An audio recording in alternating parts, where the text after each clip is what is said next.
Yo, yo, sa barangay, Team MBJ ang kasama. Hello, MBJ! Gandang araw! Welcome sa pinaka-pilot episode ng aming podcast na may pinamagatang Team MBJ, ang boses ng barangay, kung saan pag-asa at pagbabago ang inyong makikita at maririnig sa aming first episode. And Yes. before that, gusto muna nating makilala ang nasa likod ng aming podcast, ang Team MBJ. At ngayon naman, gusto nating makilala ang nasa likod ng team na ito. Simulan natin kay Mario Javier. Team MBJ! Gandang araw! Yan. So, team, ako nga pala si Mario Javier, Mario Boy at Javier. Gusto ko pakilala yung sarili ko dahil una sa lahat, alam din naman ng mga kasama natin na 10 taon na po ako na nagserbisyo sa ating sangguniang barangay. At ang dahilan kung bakit gusto kong magpakilala na kasama ang team namin, meron po kaming isang napakalaking obligasyon para makatulong at maiayos ang ating pamayanan. Sir Joven, ako po ay nagpapakilala bilang isa sa kasama sa team natin.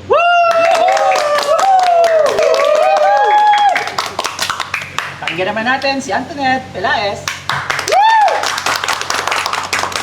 MBJ, gandang araw! Ako po si Antoinette Pelaez, soon to be a dual citizen na rin. Wow! Nakatira sa Phase 2A, St. Joseph 6 Village, at kasalukuyan ay isang aktibong leader ng aming Homeowners Associations. Ako po ay dating OFW din, at marami na rin mga karanasan sa ibang bansa. Ngayon, kasama ko po ang Team MBJ at Yes. may pangarap na paigtingin ang kalusugan ng ating barangay Buto. Pakinggan naman natin si Reggie Ilomina. Yes! Mga kabarangay, mainit pa ba yung kape ninyo? Yes! Pa! Ako po si Reginald Ilomina, kilala bilang Reggie. Nagmula po sa Nayon ng Purokdos. Ako po ay ang panganay na anak ni Jose Alvido Ilomina na 3 terminong nanungkulan ng matuwid at buong may pagmamahal sa ating barangay. Ako po ay 10 taong nagtrabaho sa corporate world bilang line leader at di kalaunan ay bilang pag-idolo sa aking ama sa kanyang paninilbihan ay pumasok. Doon po ako nagkaroon ng interes na pumasok sa gobyerno.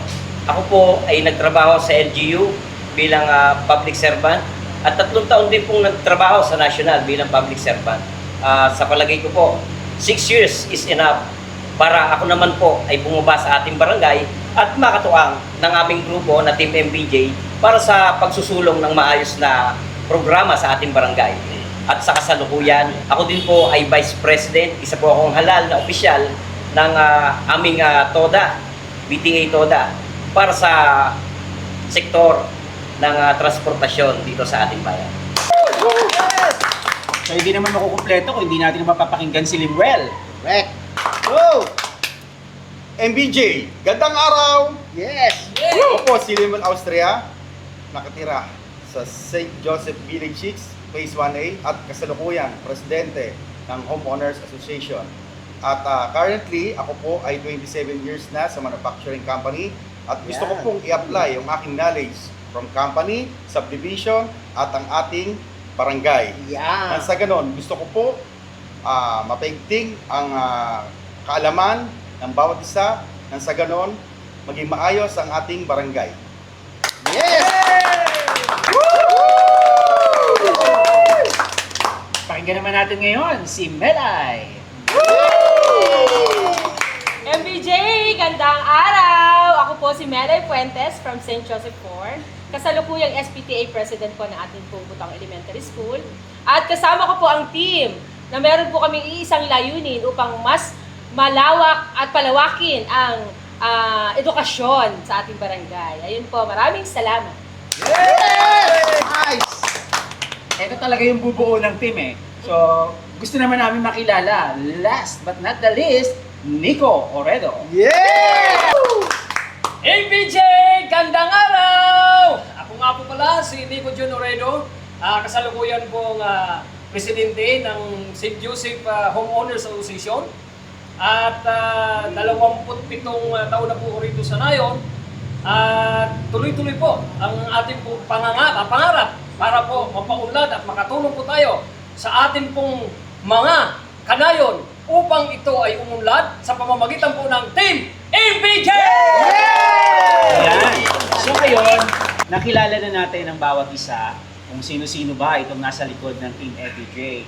So pag-usapan naman natin ngayon yung ano ba talaga yung topic natin for first episode ng ating podcast. So kung kanina nakilala na natin sila bilang si Mario, si Limuel, ngayon mas palalimin natin ng konti. Mas kilalanin pa natin ang Team MBJ sa labas ng kanilang trabaho. For example, kay Limuel kanina, sabi niya, nagtatrabaho siya 27 years na sa corporate. So, mas gusto natin this time, kilalanin sila sa loob ng kanilang pamilya, outside sa kanilang mga trabaho. Simulan natin kay Mario Javier. Yan. Salamat. Team MBJ, maraming salamat. Ito yung first episode natin. Yes! Okay. Agay. Isahan natin. Gusto nating makilala ang bawat isa. Ako po pala si Mario Javier. Simula pagkabata, dito na ako lumaki.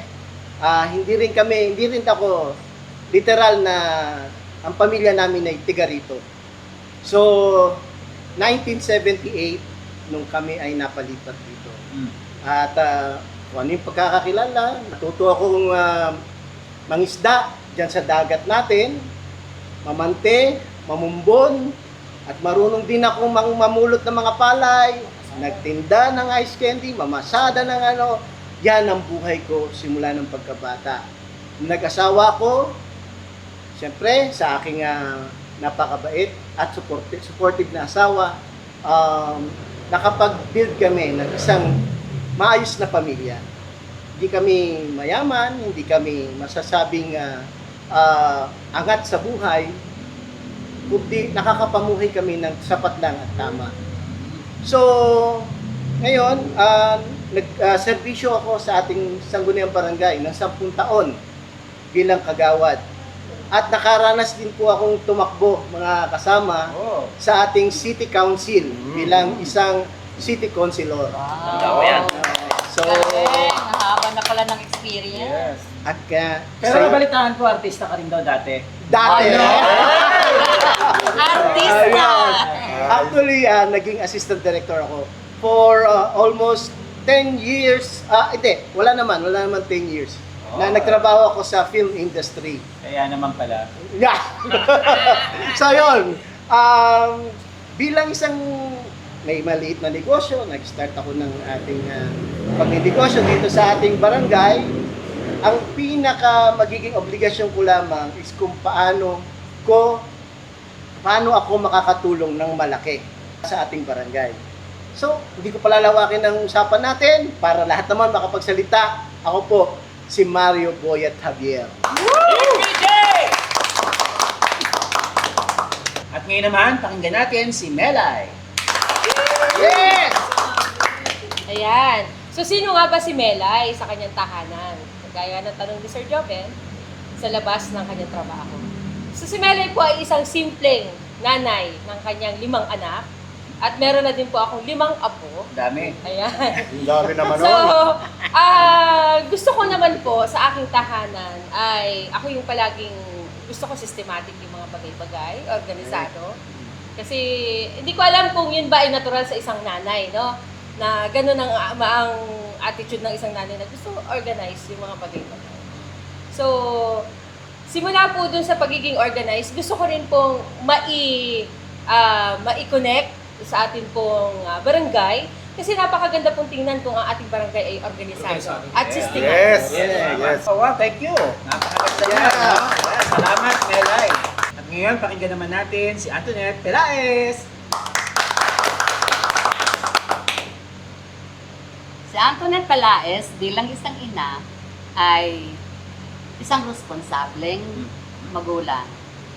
Ang mga anak ko po ay may mga sarili na silang pamilya at may mga apo na rin. Oho, talaga pala, Oh. meron na pala nga. Pero Yes, sabi hindi nga, halata Oo. sabi nga nila na kahit tayo ay may mga sarili na silang mga Ang may pamilya. pamilya, ang obligasyon at ang responsibilidad ng isang ina ay hindi po natatapos. Tama. Sa ngayon, Ayos.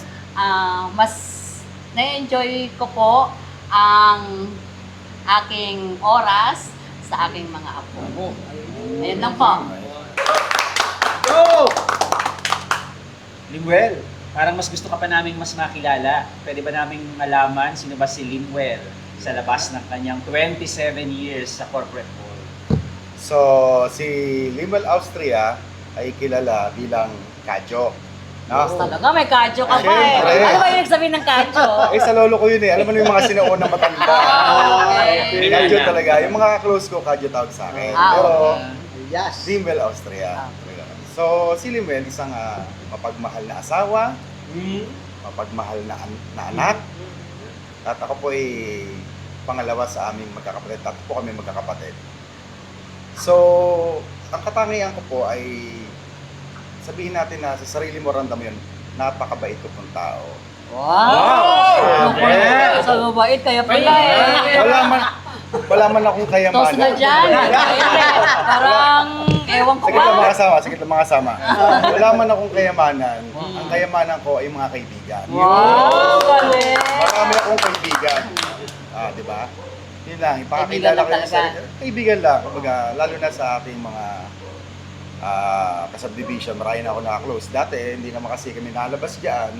So ngayon, pag pala ikaw ay nahalal na presidente, marami kang makakasalamuhan tao. Tama, So ngayon, no? wala Artista na. Ang buhay namin, pabrika, bahay, pabrika, yun lang. Okay. So ngayon, bilang isang opisyal ng Homeowners. Homeowners Association, iba't ibang tao nakakahalubilo ko. So ngayon, nakilala nila ako bilang si Limwell, mabait na tao yan. Yes! Ang galing! Pakinggan naman natin si Nico Oredo. Yan. Go, Nico! Go! Salamat, Joven. Ako po ay simpleng mamamayan lang naman ng Barangay Butong. Nagmula rin po ako sa hirap, ngunit nagsumikap at naitaguyod ko naman po ang aking pamilya sa biyaya po na ibigay ng Panginoon na 4 na lalaki.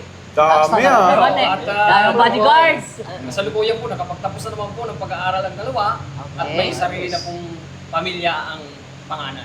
Ngunit wala pa pong apo, kaya hindi po ako lulo. Talo ka sa amin, talo ka. Nakasalalay na rin po sa dugo ko ang panunungkulan. Tulad po ng ang aking pong pagiging pangulo ngayon ng subdivision ay tuloy-tuloy po na naitaguyod ko naman, na gampanan ko ng maayos. Yun ang nais ko na makarating naman sa nayon na maitaguyod natin ng mas mahusay at maunlad ang ating barangay. Yes! Ang galing! Pakinggan naman natin ang pinakahuli sa ating team, Reggie Ilomina. Salamat po. Si Reggie ay simpleng tao lang. Pagkatapos ng isang linggong pagtatrabaho, ako ay nagpapakaabala. Naglalaan ng araw para magkumpuni ng mga naiwang pahirami ng aking ama. Katulad ng mga paglilinis ng upuan, pagtutupi ng mga tent na pinapahiram at saka pagkukumpuni ng mga wires na pinapahiram natin sa mga Kabarangay. kabarangay natin na namayapa. Sa aking paggampan, sa tungkulin na iniwan ng aking ama, ay kasunod kasabay dito yung aking pagiging ama sa aming tahanan. Dahil bilang ama, responsibilidad mo na maging haligi ka ng tahanan. Para bang yung isa kang good provider. Yes. Pagkatapos mo ng trabaho, obligasyon natin, syempre na ang gusto kong ipamulat sa aking mga anak ay magkaroon ng salo-salo sa lamesa. Yan. Isang kultura ng Pilipino na dapat hindi natin mawala. Yes. Tama yun. Ganda, Sa simpleng ganda. kinakain namin, especially inihaw, paborito namin. Yan. Wow! Baka pwede mag-ihaw bukas. Baka pwede bukas. Doon kami nagkakaroon ng bonding ng pamilya. Galing. Mahalaga sa isang pamilya na mayroong pag-uusap. Pagkatapos nyo maging abala sa loob ng isang linggo, dapat bigyan nyo ng oras ang pamilya nyo. At yun po yung ginagawa namin. Galing. Lupit! Bilang isang ama, tinuturuan ko magkumpuni yung mga anak ko. At kapag ako lang mag-isa, magandang banding yun. Pagkakasama mo pamilya mo. Yes, tama. At sa pagkukumpuni, unti-unti ko nabuo yung bahay ng aking 15 taon gulang na anak. So, ang anak ko may bahay na. Ang galing. Palagay ko pwede na akong sumabak dito para ibaba ko sa labas ng aming tahanan ang paninilbig. So ngayon na mas nakilala na natin ang bawat isa, dumako naman tayo sa next topic na ating pag-uusapan. Ano yan? Ano yan? Ano yan? Ano naman yan? Parang exciting yan. Joven, ha? Ako kasi, Mukhang maganda yan medyo curious lang ako, no? Kasi tuwing nakikita ko kayo na nagkakaroon ng kape at pandesal, suot-suot ninyo yung inyong uniform na color green na nakalagay ay... Ang ganda niya na. Ayun na. Ito, Ano ba nakalagay dyan? No, diba? So ngayon, gusto natin malaman din ng ating mga kabarangay, Oo. ano ba ang ibig sabihin ng action na yan? I'm excited. Himayin natin, okay? So- Simulan natin kay Mario Javier. Ikling paliwanag, Mario. Pwede ba naming malaman kung ano ang ibig sabihin ng alay? Yan. Alay. So, sabi nga ng team natin, action. Actually, pag pinag-usapan yung public service, yung paninilbihan sa ating barangay, pamayanan, ang alay ay kinakailangan yung tinatawag nating sakripisyo. Yun. Kakibat. Yan ang pinakamagandang baon ng mga nais manungkulan sa ating barangay. Tama yun, Mario. Kasi ang pag-aalay ng sarili ay pagboboluntaryo. Huwag mong isipin yung kung ano yung benepisyo na makukuha mo. Kundi ano ang may bibigay mo sa iyong pamayanan. Di ba? Yun, Mga yun. kasama? So for you, Mario, ang alay ay sakripisyo. Sakripisyo. Okay. Good, thank you. Ano naman ang ibig sabihin ng letter K para sa action? Yan. Ang letter K ay kalusugan. Manatiling malinis ang ating kapaligiran ay ang susi ng isang malusog na pamayanan. Nakuha na ba? Malusog! Malusog ah. Yeah. 73 kilos! Malusog na malusog. So, susunod, letter S. S is serbisyo. Siyempre, peace and order ang kailangan natin mapaigting dyan. Yes. So, At saka, Central Command, siyempre. Yun. Wala pa tayo yan eh. Kailangan, ma-enhance din natin yung ating mga barangay na sa ganun ay magkaroon ng proper training. At mapaayos ang ating mga kabarangay dito na ligtas at matiwasay, di ba? Siyempre, ang sige. ang barangay tanod, yun yung katuwang natin sa peace and order. Yes. Dapat naiaangat natin yung antas ng kanilang serbisyo para sila ay kilalanin. dito sa Yes, ating tama. barangay. Bigyan ng acknowledgement ng Yes. pamayanan. Very good. Ayun, Para letter magkaroon I. din ng regular na roving bar. Yes. Oh, diba? Ayan na naman ang ibig sabihin ng letter I. Ang letter I ay integridad. Yun! Kasi sa integridad, nakapaloob dyan yung transparency and accountability. Yun! Yun talaga. Transparency yan. Parang narinig ko sa Senado. Sa mata yan. Parang narinig ko sa Kongreso. Sige nga, paliwanag mo nga yan. Kasi I can feel you. kung ikaw ay namumuno sa ating barangay, marapat lamang na meron kang accountability at transparency. Tama. Okay.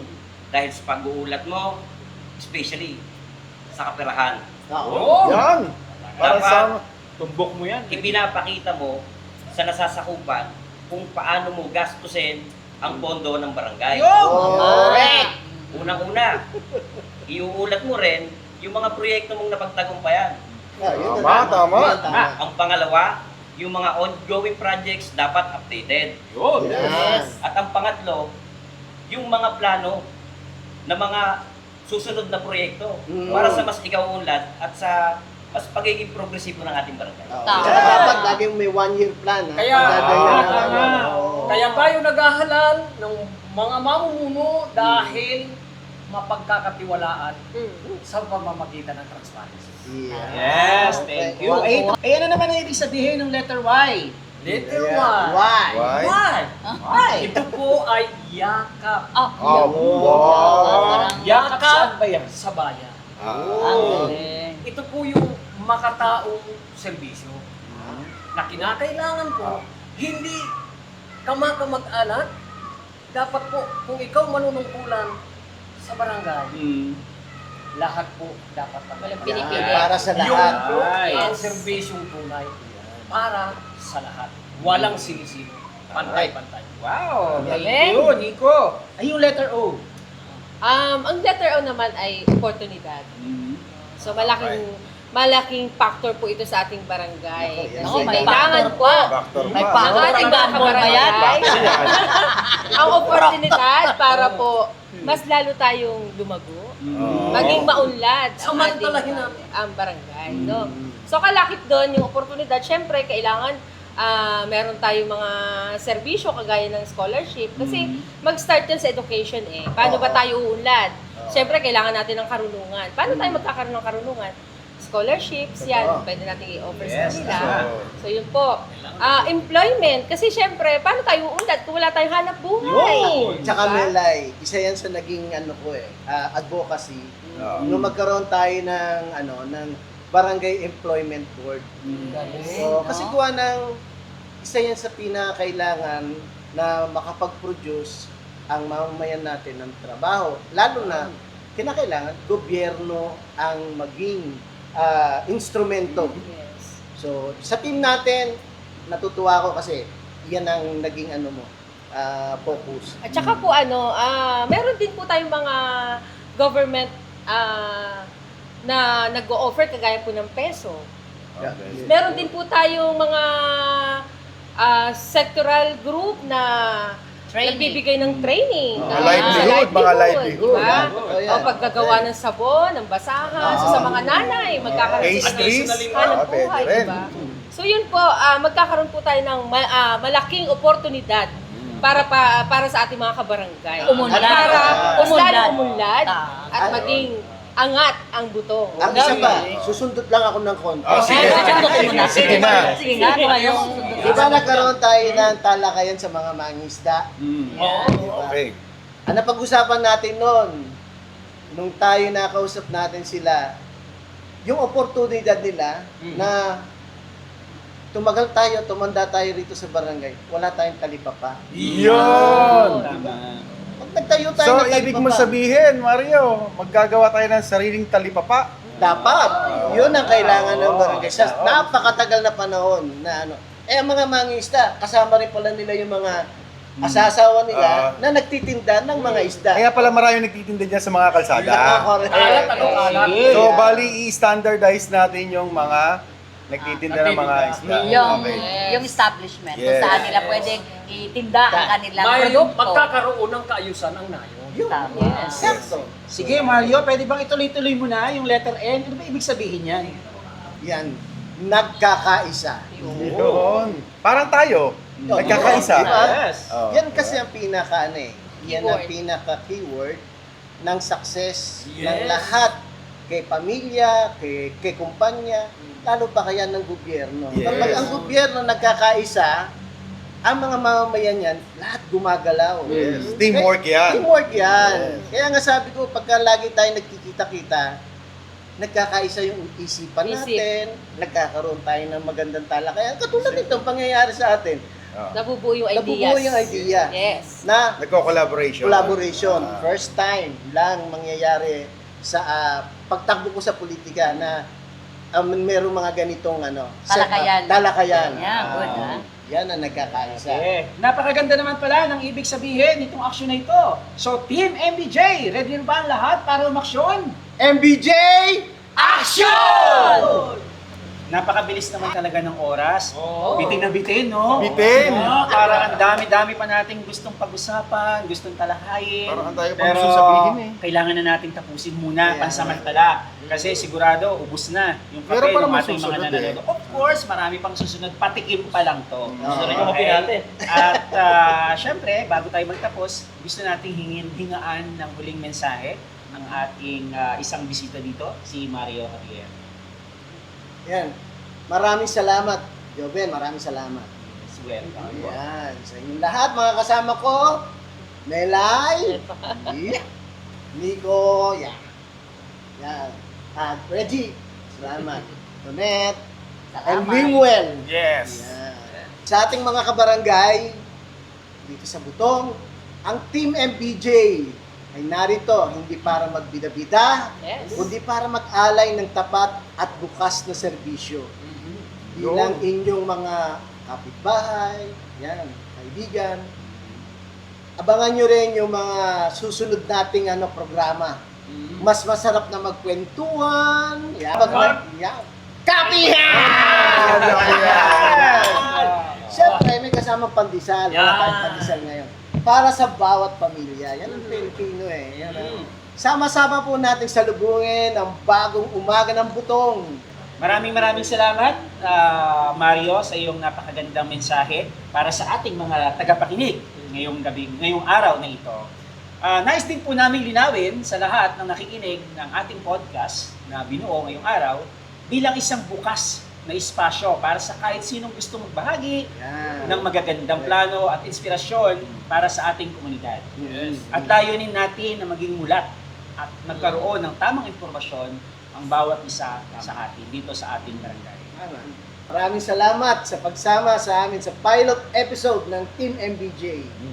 Ang boses ng barangay, mga kaibigan at kapitbahay, huwag kalimutang i-like, i-share, mag-subscribe Thank you. para sa mga susunod nating mga kwentuhan.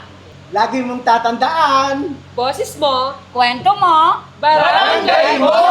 Join us! Team MBJ kasama.